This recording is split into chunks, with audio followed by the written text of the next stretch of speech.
Masyarakat dihebohkan dengan pagar laut yang terpasang dan membentang sepanjang 30 km di perairan Kabupaten Tangerang, Banten. Pagar misterius tersebut melintasi perairan Tangerang dan membentang dari Desa Muncung hingga Desa Paku Haji.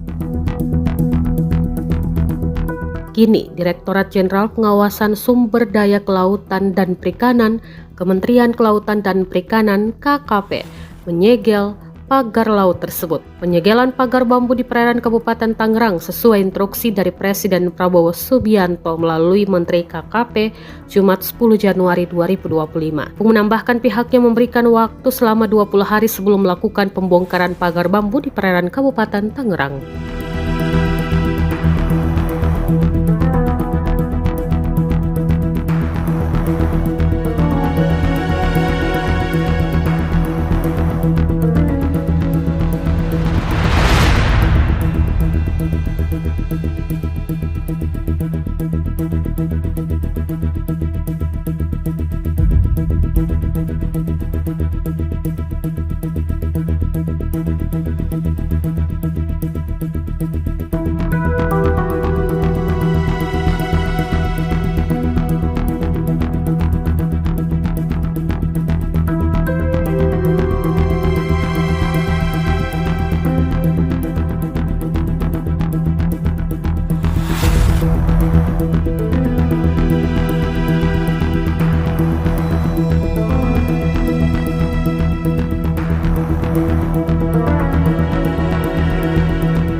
Download Tribun X sekarang, menghadirkan lokal menjadi Indonesia.